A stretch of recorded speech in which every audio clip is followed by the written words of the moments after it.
Hello magical hands, and welcome to another sewing tutorial. This is the part 2 of the reversible corset. In my previous video I uploaded the part 1, which is the pattern drafting, and in this portion of the video you are going to learn how to cut this to our fabric, to sew it properly, and also how to attach your bra cup to your corset itself. If this is something you want to learn, make sure to keep on watching.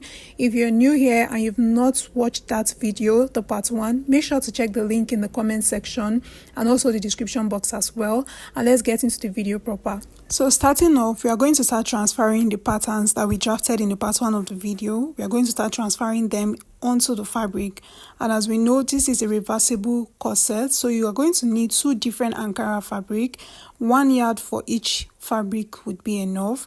So when I place the patterns on the fabric, I'm going to mark 1/2 inch all around the whole pattern. Remember, we did not add any seam allowance at all while we're sewing, so I'm just going to take my time. I folded this fabric into 2, that is, I placed the 2 fabric on each other nicely and took my time to fold them into 2. So this is what it looks like. I can go ahead and start cutting after I have marked out the 1/2 inch all around, like including the side seam, add only 1/2 inch. So only the center front is going to be on fold, and you can see how I placed it. The remaining, I'll just cut them like that, and they'll all be cut in 2 separate pieces because of the way I folded them. This way you just cut all your fabric and the lining at once. Just in case you clicked on this portion of the video first, there is a pattern drafting video that you need to watch before this one. So now I'm going to assemble them, the center front, the side front, and the back pieces. We are going to start with the front piece. So next we are going to cut the fabrics for the bra cup, and you are going to still fold your fabric the same way we folded it for the first one, so that we can be cutting everything at once. Okay, so you are going to place it as seen, so that all the fabric pieces together will be 4 pieces. So you fold your cup into 2 equal parts. Just try as much as possible for it to be equal, and then just add your seam allowance. This time around you can add more than 1/2 inch. Just go ahead, just make sure that your cup is bigger than the actual cup, the new one you are drafting on the fabric. Make sure it is bigger than the actual cup. So after tracing it, I'll go ahead and cut it out. This is actually allowance I left is more than 1/2 inch, but don't worry about that, to trim off later. And then at that point we are going to, at the cuffed point, we are going to, that's the folded side of the cup, we are going to notch, because that's the part where I'll be sewing the cups together. So I'm going to go ahead and cut another one again. That's for 1 cup. So I'm just going to place the fabric this time around on it instead of using the cup, so that everything is accurate and neat. So now that I've gotten all the pieces for my cups, remember either of the fabric can serve as the lining. Okay, so we have our cups here. I'll just assemble them. And while you're assembling them, make sure to place them right face facing the right face. So this is what they look like. We have 4 all together, and we're going to sew up as indicated around the notched area. So now you're going to iron each of your cups by opening up the seams inside, and make sure to place it on a round surface. Make sure if you don't have a tailor's ham, please, there are so many DIYs on YouTube on how to make a tailor's ham. Do well and make one for yourself. And now we are going to go ahead and iron all the other cups. Just take your time and iron this neatly by opening up the seam from inside and then giving it a good press at the outside face of it. So this is how you iron all of them. So we have all our cups here. There are 4. We are just going to start with 1 of these. So we are going to attach this to the lower bodies first. We are going to attach the lower bodies together. We are going to place them right face facing the right face, and you will sew up as indicated. Now make sure to use your pattern paper whenever you are confused, using that arrow placement.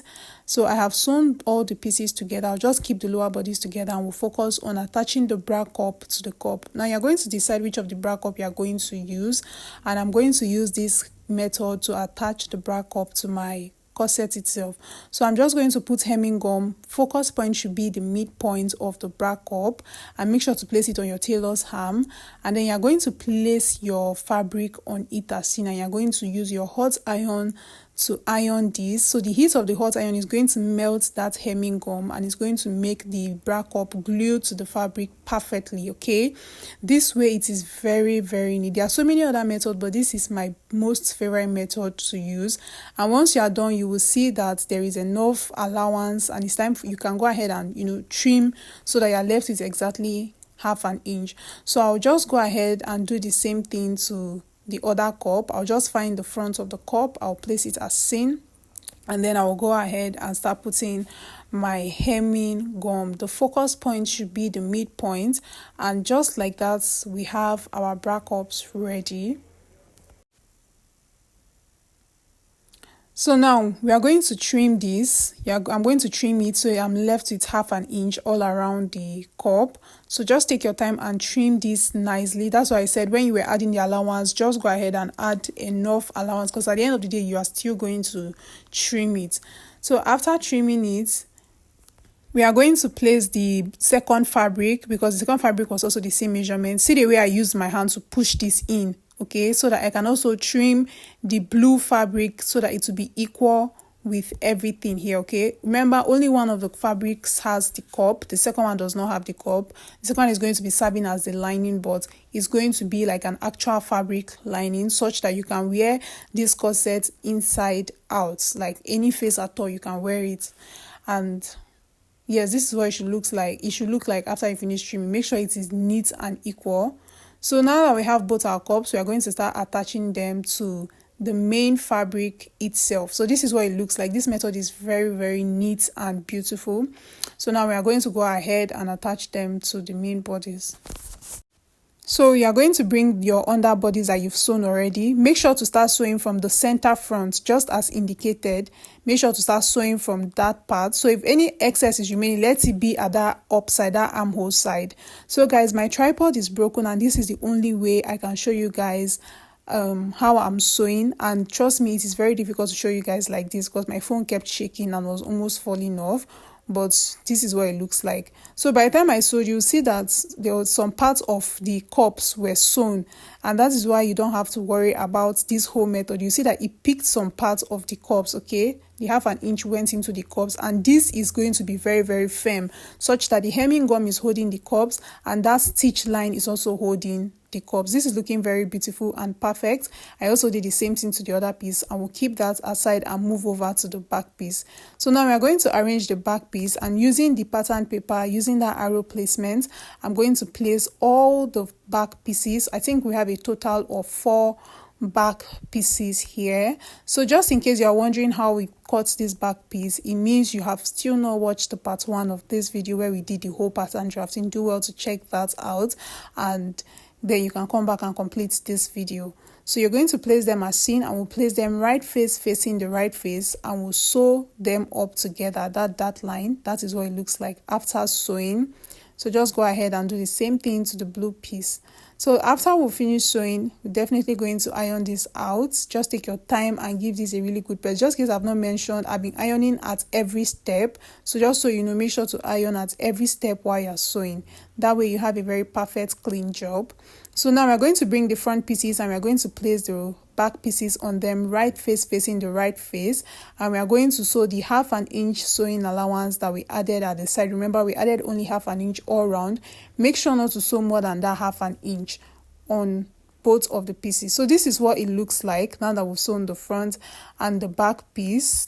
Now we're going to keep this aside so we can cut the straps for the blouse. Like, it's just having regular tieable straps. So I'm just going to cut this very long. I think I cut it to 20 inches, and then I cut the width, the wideness to 2 inches, so that by the time I am done sewing, I should be left with at least 1 inch of band.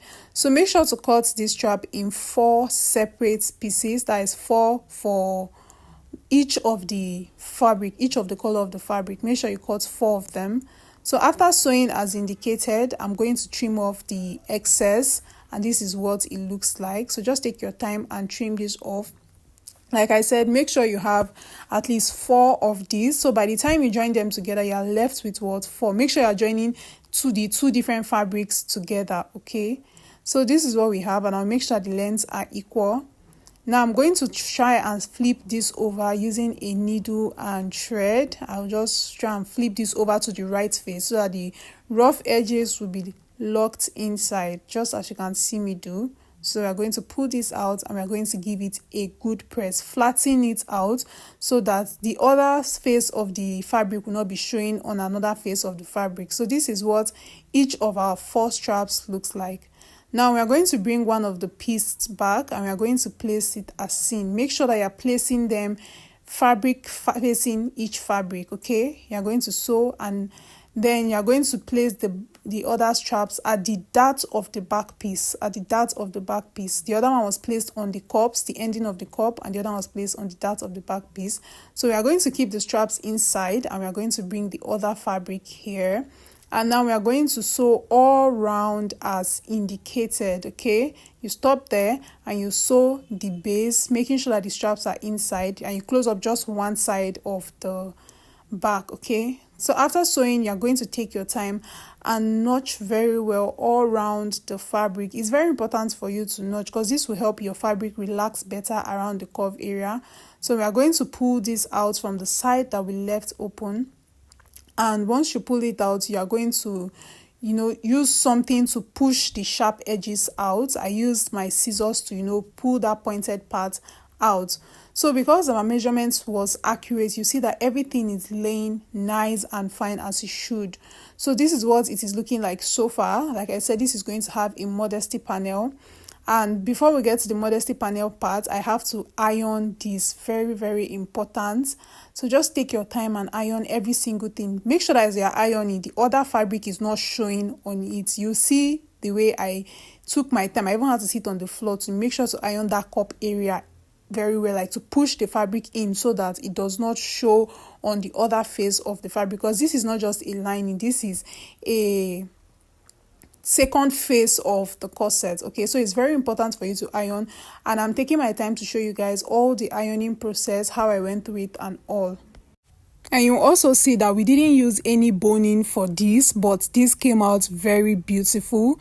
So after ironing, this is what all the pieces looks like. All you have to do is when you flip it over, just press the cup, just push the cup to face that direction. Now for this face that we have here, we are going to fold it inwards. Okay, we are going to fold 1/2 inch inwards, and that is the face where our modesty panel is going to be sewn in. So just as seen, we are going to fold it up nicely. Now this is the modesty panel I had already sewn. I sewn it. I didn't really use any particular measurements. I just used my freehand, but I'm going to show you guys what it looks like. You can just make it the same length as your back piece, but make it at least 1 inch shorter than the actual length. So I'll flip this over to the right face, of course, using something to make sure the pointed edges are really pointed out well, and you are going to iron this up. I left only one side of this modesty panel opened. I didn't sew it as well, same way with the blouse. So the side of the blouse that we didn't close, we are going to fit in that modesty panel there. Okay, we are going to fit it in there. Remember, we folded 1/2 inch all around at that part, and now we are going to top stitch. Okay, just look at how it looks. We are going to take this to our sewing machine, fit it in there, and we are going to top stitch very close to the edge, and that is how we are going to close up that part. So this is what it looks like after I joined it. I made sure I joined it very close to the edge. And also this is what it looks like from the other face. I know that this stitch at the other face was not doing justice, but trust me, I went back again and I loosed it and did it well. So you see at that edge where the main back piece stop, that is where you're going to make your eyelet holes. Remember that this extra band at the back is just a modesty panel, so your back is not all that exposed. So I went ahead and fixed my eyelet, and this is a close view of what your eyelet should look like. Okay, so on the part that has the panel, you're going to fix double eyelets. Okay, you're going to leave just a very small space in it, and then on the part that does not have the modesty panel, you're going to fix only one eyelet there. So I recorded the parts where I was fixing the eyelet holes and all of that, but I know most people don't have the eyelet machine, but I already uploaded that video in my YouTube shorts. I'm sure you must have seen that by now. So this is how you're going to lace it up, right? So the part that has a double eyelet, you're going to pass it outside to that part and bring it out. So this way your modesty panel is still intact, it's not interrupted. I hope you get the full gist, guys. This brings us to the end of this tutorial. I hope you learned something new. If you did, make sure to give us a thumbs up, make sure to like, make sure to share, make sure to subscribe if you have not subscribed yet, and also if you don't like the video, make sure to still engage by using the dislike button right there. See you guys in my next tutorial. Bye.